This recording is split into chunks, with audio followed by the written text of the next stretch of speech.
So,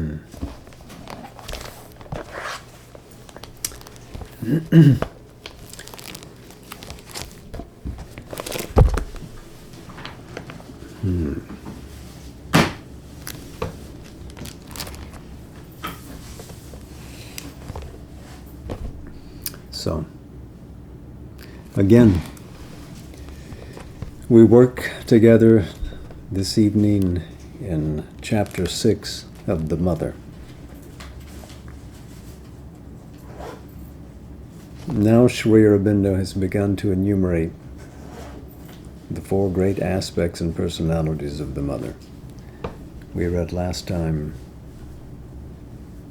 about Imperial Maheshwari. Tonight, Mahakali, Mahalakshmi. Mahakali is of another nature, not wideness, but height, not wisdom, but force and strength are her peculiar power.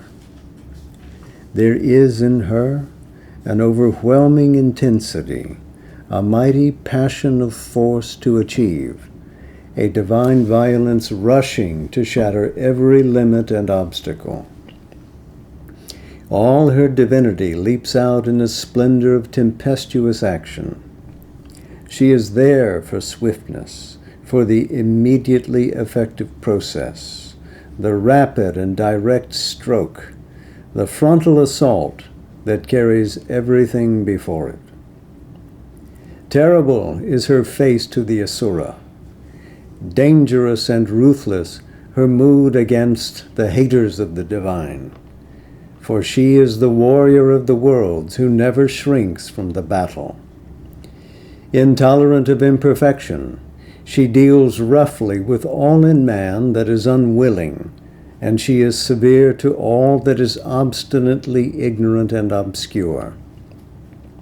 Her wrath is immediate and dire against treachery and falsehood and malignity. Ill will is smitten at once by her scourge. Indifference, negligence, and sloth in the divine work she cannot bear, and she smites awake at once with sharp pain, if need be, the untimely slumberer and the loiterer. The impulses that are swift and straight and frank, the movements that are unreserved and absolute, the aspiration that mounts in flame, are the motion of Mahakali. Her spirit is tameless. Her vision and will are high and far-reaching like the flight of an eagle. Her feet are rapid on the upward way, and her hands are outstretched to strike and to succor. For she too is the Mother, and her love is as intense as her wrath, and she has a deep and passionate kindness.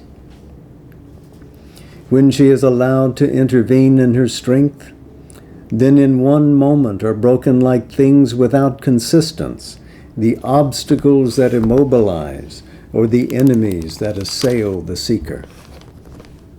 If her anger is dreadful to the hostile, and the vehemence of her pressure painful to the weak and timid, she is loved and worshipped by the great, the strong, and the noble. For they feel that her blows beat what is rebellious in their material into strength and perfect truth. Hammer straight what is wry and perverse, and expel what is impure or defective. But for her, what is done in a day might have taken centuries. Without her, Ananda might be wide and grave, or soft and sweet and beautiful, but would lose the flaming joy of its most absolute intensities. To knowledge, she gives a conquering might, brings to beauty and harmony a high and mounting movement, and imparts to the slow and difficult labor after perfection an impetus that multiplies the power and shortens the long way. Nothing can satisfy her that falls short of the supreme ecstasies, the highest heights, the noblest aims, the largest vistas. Therefore, with her is the victorious force of the divine, and it is by grace of her fire and passion and speed, if the great achievement can be done now rather than hereafter.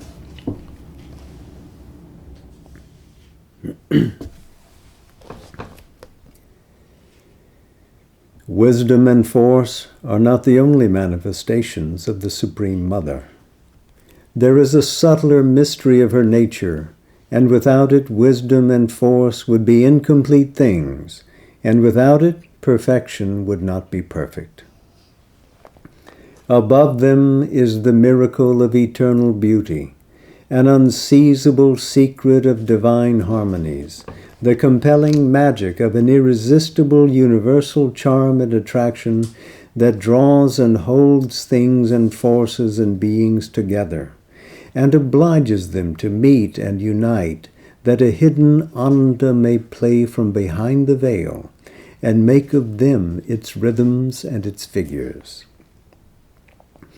This is the power of Mahalakshmi, and there is no aspect of the divine Shakti more attractive to the heart of embodied beings. Maheshwari can appear too calm and great and distant for the littleness of earthly nature to approach or contain her. Mahakali, too swift and formidable for its weakness to bear. But all turn with joy and longing to Mahalakshmi, for she throws the spell of the intoxicating sweetness of the divine. To be close to her is a profound happiness, and to feel her within the heart is to make existence a rapture and a marvel. Grace and charm and tenderness flow out from her like light from the sun. And wherever she fixes her wonderful gaze or lets fall the loveliness of her smile, the soul is seized and made captive and plunged into the depths of an unfathomable bliss. Magnetic is the touch of her hands, and their occult and delicate influence refines mind and life and body, and where she presses her feet course miraculous streams of an entrancing Ananda. And yet it is not easy to meet the demand of this enchanting power or to keep her presence. Harmony and beauty of the mind and soul, harmony and beauty of the thoughts and feelings, harmony and beauty in every outward act and movement, harmony and beauty of the life and surroundings. This is the demand of Mahalakshmi. Where there is affinity to the rhythms of the secret world bliss, and response to the call of the all-beautiful, and concord and unity, and the glad flow of many lives turned towards the divine, in that atmosphere she consents to abide. But all that is ugly and mean and base, all that is poor and sordid and squalid, all that is brutal and coarse repels her advent. Where love and beauty are not, or are reluctant to be born, she does not come. Where they are mixed and disfigured with baser things, she turns soon to depart, or cares little to pour her riches. If she finds herself in men's hearts, surrounded with selfishness and hatred and jealousy and malignance and envy and strife, if treachery and greed and ingratitude are mixed in the sacred chalice, if grossness of passion and unrefined desire degrade devotion, in such hearts the gracious and beautiful goddess will not linger. A divine disgust seizes upon her, and she withdraws. For she is not one who insists or strives, or, veiling her face, she waits with this bitter and poisonous devil's stuff to be rejected and disappear before she will found anew her happy influence. Ascetic bareness and harshness are not pleasing to her, nor the suppression of the heart's deeper emotions and the rigid repression of the soul's and the life's parts of beauty. For it is through love and beauty that she lays on men the yoke of the divine. Life is turned in her supreme creations into a rich work of celestial art, and all existence into a poem of sacred delight. The world's riches are brought together and concerted for a supreme order, and even the simplest and commonest things are made wonderful by her intuition of unity and the breath of her spirit. Admitted to the heart, she lifts wisdom to pinnacles of wonder, and reveals to it the mystic secrets of the ecstasy that surpasses all knowledge, meets devotion with the passionate attraction of the divine, teaches to strength and force the rhythm that keeps the might of their acts harmonious and in measure, and casts on perfection the charm that makes it endure forever.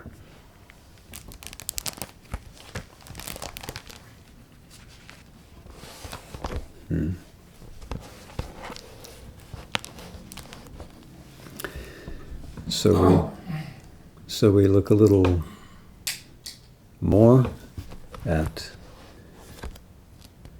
these goddess powers, Mahakali and Mahalakshmi.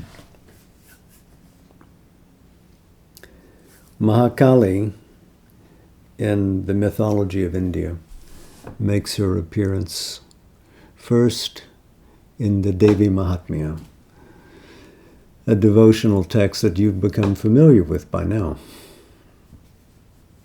This is around 500 CE, and she appears on the battlefield to crush darkness, to crush ignorance, to crush arrogance, and in fact has signal adventures which arrest the advance of Raktabija from being victorious for the forces of the Asuras. I think the mythologies are there for you to read. We need not cover the stories of how she defeats these demons in great detail. But Sri Aurobindo conveys here something that's quite different from what we normally read. When we read of Mahakali in mythology, or of Kali in mythology, she is of a different sort than what Sri Aurobindo presents here.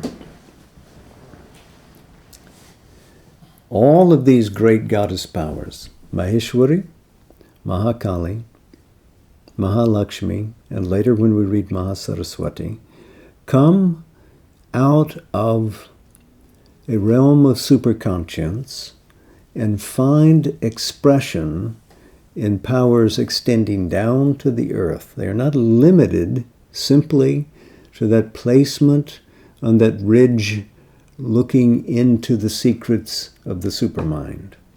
Rather, they are conversant with all things here, so they are active in the cosmos.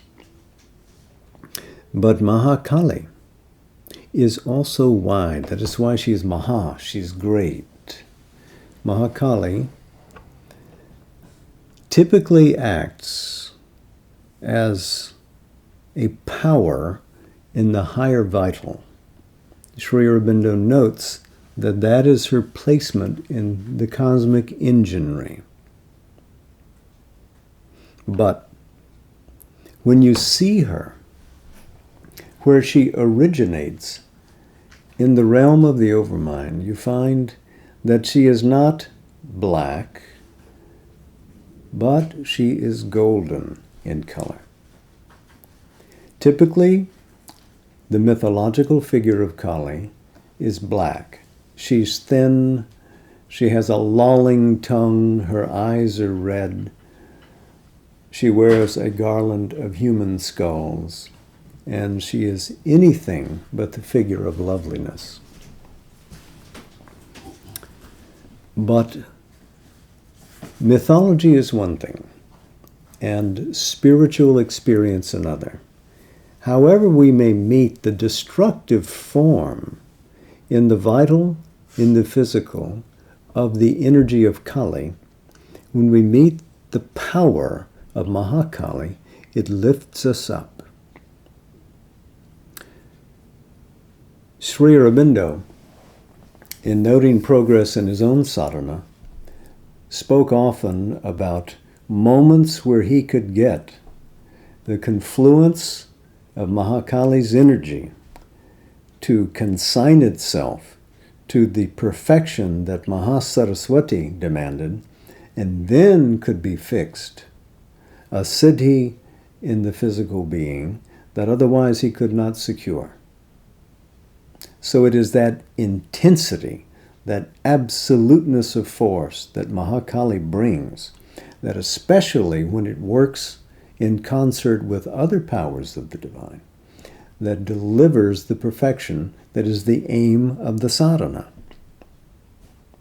Sri Aurobindo is writing here about these goddess powers who want not simply to lean their influence into earth, but want to fix themselves, to station themselves on this material foundation because it is part of the cosmic order that they wish to sustain, to make a transition from this diurnal rotation almost between light and dark, light and dark. They're always having to put down the asuras into a region of existence upon this globe where light wins. Satyam eva jayate is the old expression. Truth verily conquers. That is their aim. Truth, power, beauty, perfection, and work all want to fix themselves here at the physical level. So what Mahakali does is the addition of perfection at this moment. What does she require from us? Receptivity.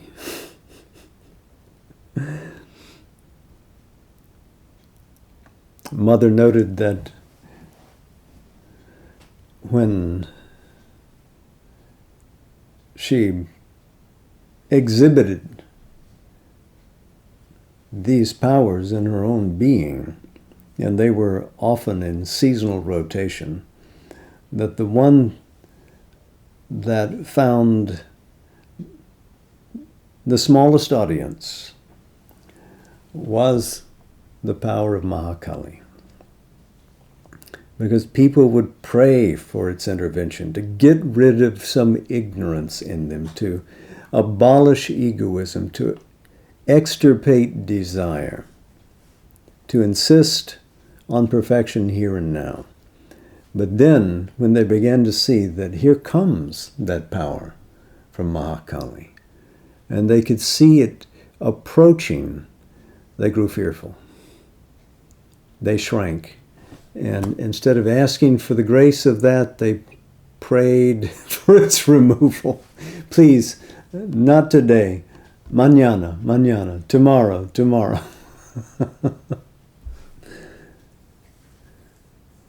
So she would have to suspend and bring it back. But there were times when people could see that she, the mother, had brought Mahakali fully into the room. And when her eyes would flash and she would turn and she would say to people who had been resistant a moment before, "This shall be done," they deferred, and they did. She could insist, but she had to wait for the auspicious moment, because otherwise everything gets shattered.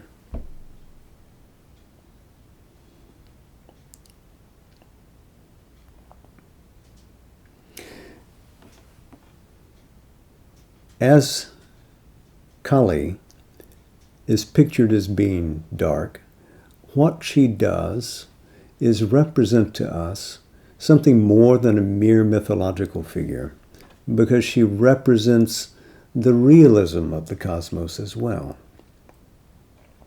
That this world has a clock ticking, and you have so much energy and you have so much time, and what is it that you want to do with it? Because she is relentless.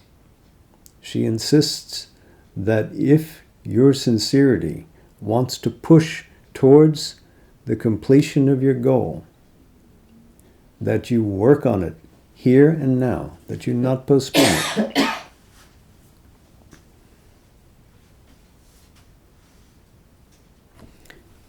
She is described in the Nirvana Tantra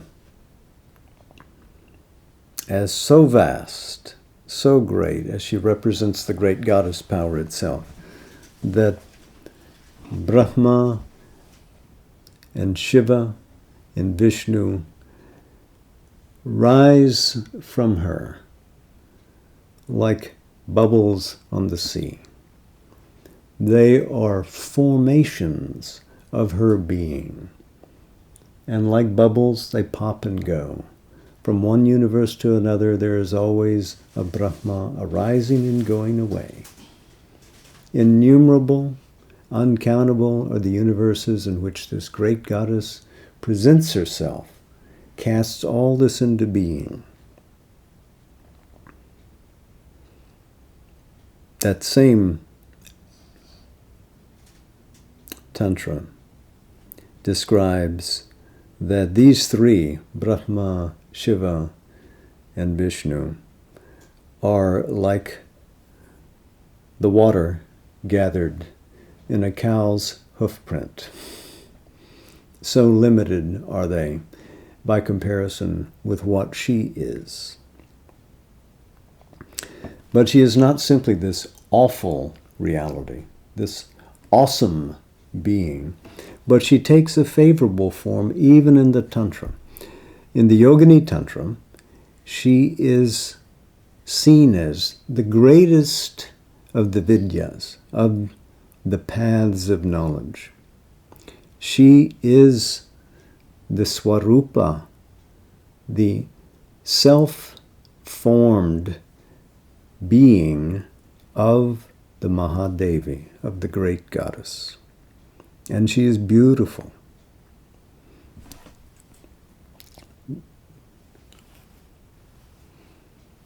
The Karpuradi Stotra describes her as being both young and beautiful. So in hymns, but also in practice, she is recognized as an all-transcending reality that moves through time, and you'd better be quick in your pace so that she doesn't swallow you up. But she is still the mother. She is still the goddess who cares for all. So, in mythology, she is described in a way that appeals to the heart of the devotee.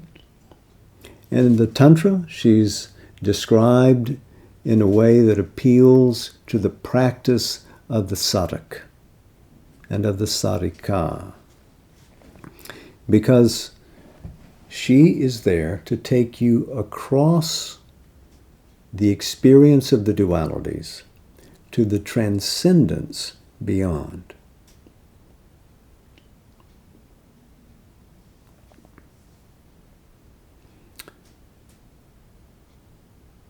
She acts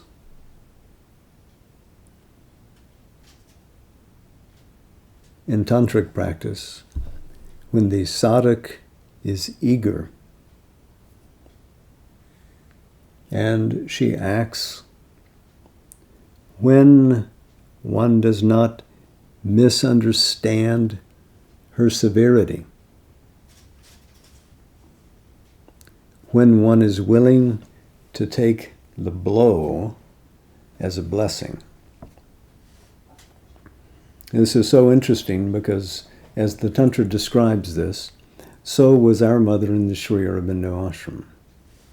Those few who could let her work in them relentlessly and vigorously grew the most. Those few who were fearless in their nature could accept what she could bring to them.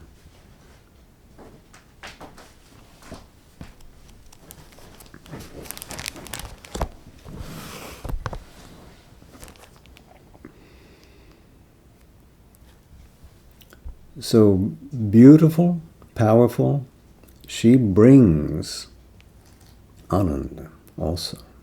But typically, we think of Ananda in relationship with Mahalakshmi. Of course,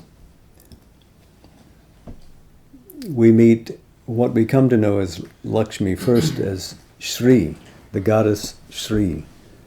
And appended to the Veda is the Shri Sukta. And there is a great description of who she is. And just as Mahakali wants to carry you to mukti and to siddhi, beyond the dualities, to the experience of what is true nature, Sat Chit Ananda, Lakshmi does the same, but appealing to the heart. Where Mahakali typically works in the higher vital, Mahalakshmi typically works through the emotional center, reaching to the heart behind the heart, into the soul, using the emotions, using the grace of melody, the grace of movement, to bring forward the rhythms of the psychic being. So as these come forward, we see what is the power of this grace. It is a power that delivers. It brings a perfection, a charm that are absent in sheer force. Force absent Mahalakshmi is incomplete. Without force, the simple experience of beauty does not reach realization. These goddess powers have to work in concert with each other. And where do they work in concert? But in the laboratory of the human being, reaching all the way into the physical. So Sri Aurobindo, writing here about how things have to fall into harmonic order in thought and in feeling and in bodily action, is something that you can trace back to his own being. If you look to see how he comported his thought, there was no ugliness. There was no smallness. He could be tender, he could write lyrically, he could write epically. But all that he wrote were expressions of the vast ocean that was his mind, clear, luminous, felicitous. So too, his feelings towards all. He had an unexpressible love for all who were part of his ashram, but for the world entire. He wasn't undertaking an integral yoga because he needed the solution for himself personally. How is it that one brings perfection to the body? But rather as an element in a world progress. That the world manifesting the power of the soul and the advent of a truth could reach a new possibility to the cosmos writ large. So You see that in every level he was expressing what is this command of Mahalakshmi: to beatify, to beautify. These were part and parcel of the yoga that he practiced. You remember that Amal Kiran, Katie Setna, used to go and take a nap in Mother's salon with her permission so that he could get some rest.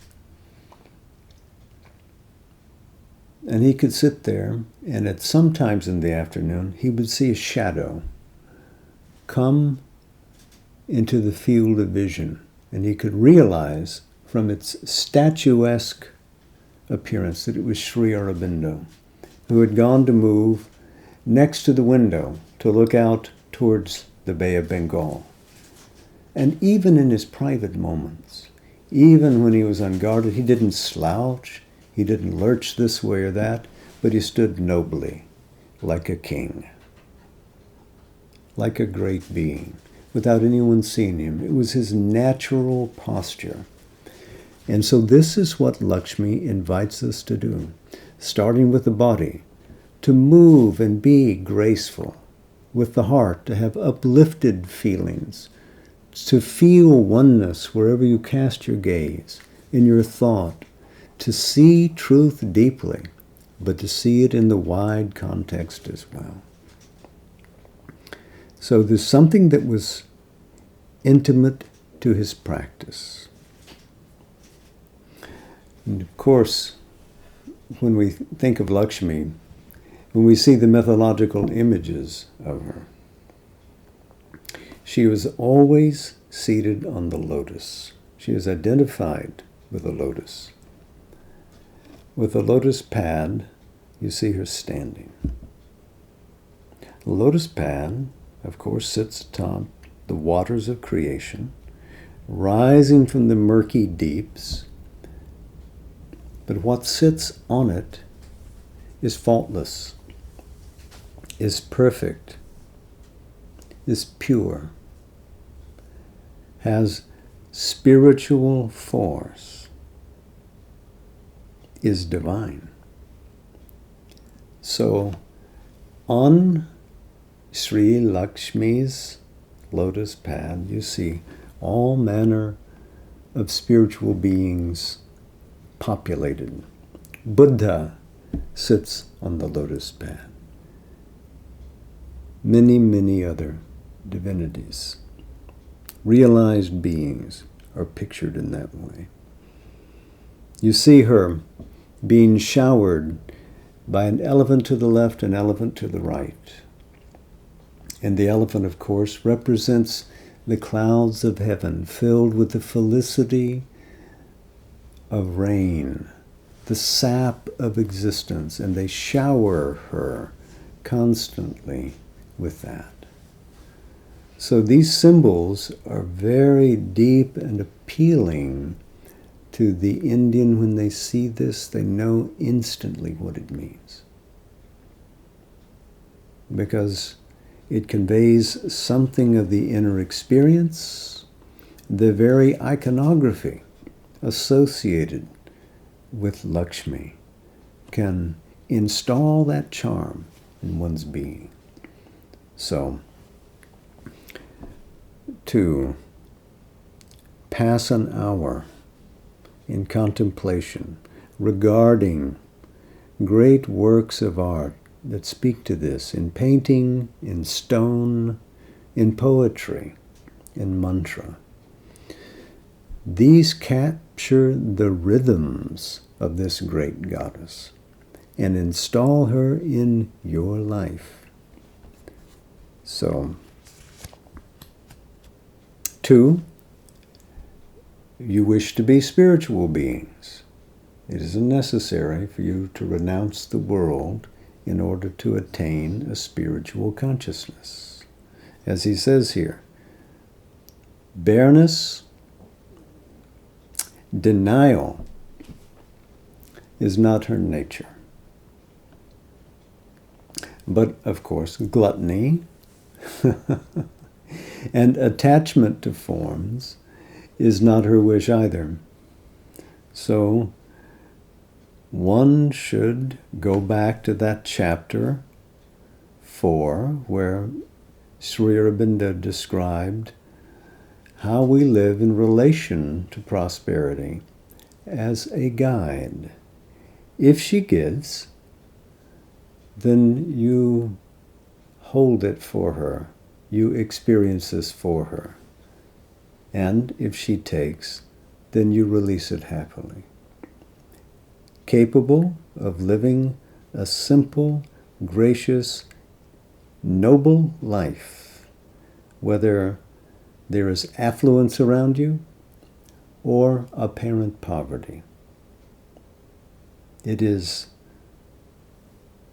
the wealth of the heart that really speaks to the presence or the absence of Mahalakshmi, this great beauty. We may have opportunity to come back and speak about her in terms of tantras that are written in search of her truth on another evening. But for now, I think we will turn to Savitri.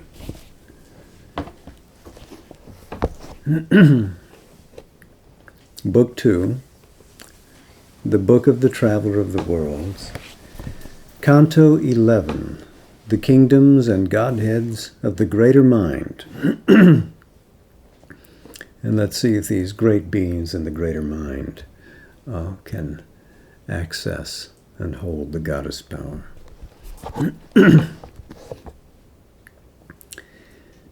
The unseen grew visible to student eyes. Explained was the immense inconscient scheme. Audacious lines were traced upon the void. The infinite was reduced to square and cube.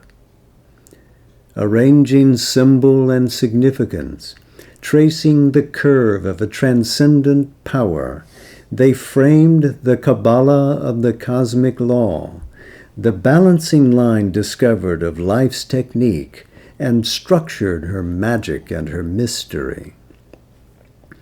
Imposing schemes of knowledge on the vast, they clamped to syllogisms of finite thought the free logic of an infinite consciousness, grammared the hidden rhythms of nature's dance, critiqued the plot of the drama of the worlds, made figure and number a key to all that is. The psychoanalysis of cosmic self was traced, its secrets hunted down, and read the unknown pathology of the unique. Assessed was the system of the probable, the hazard of fleeing possibilities, to account for the actual's unaccountable sum, necessity's logarithmic tables drawn, cast into a scheme the triple act of the one. Unveiled, the abrupt invisible multitude of forces whirling from the hands of chance seemed to obey some vast imperative. Their tangled motives worked out unity. A wisdom read their mind to themselves unknown, their anarchy rammed into a formula, and from their giant randomness of force, following the habit of their million paths, distinguishing each faintest line and stroke of a concealed, unalterable design, out of the chaos of the invisible's moods derived the calculus of destiny. In its bright pride of universal lore, mind's knowledge overtopped the omniscient's power. The Eternal's winging eagle puissances, surprised in their untracked empyrean, stooped from their gyres to obey the beck of thought. Each mysteried god, forced to revealing form, assigned his settled moves in nature's game, zigzagged at the gesture of a chess player will across the checkerboard of cosmic fate. In the wide sequence of necessity's steps, predicted every act and thought of God, its values weighed by the accountant mind, checked in his mathematized omnipotence, lost its divine aspect of miracle, and was a figure in a cosmic sum. The mighty mother's whims and lightning moods, arisen from her all-wise, unruled delight in the freedom of her sweet and passionate breast, robbed of their wonder, were chained to a cause and aim. An idol of bronze replaced her mystic shape that captures the movements of the cosmic vasts. In the sketch precise of an ideal face, forgotten was her eyelashes' dream print, carrying on their curve infinity's dreams, lost the alluring marvel of her eyes. The surging wave throbs of her vast sea heart, they bound to a theorem of ordered beats. Her deep designs, which from herself she had veiled, bowed self-revealed in their confessional. For the birth and death of the worlds, they fixed a date. The diameter of infinity was drawn, measured the distant arc of the unseen heights, and visualized the plumbless, viewless depths, till all seemed known that in all time could be. All was coerced by number, name, and form. Nothing was left untold, incalculable. Yet was their wisdom circled with a naught. Truths they could find and hold, but not the one truth. The highest was to them unknowable. By knowing too much, they missed the whole to be known. The fathomless heart of the world was left unguessed, and the transcendent kept its secrecy.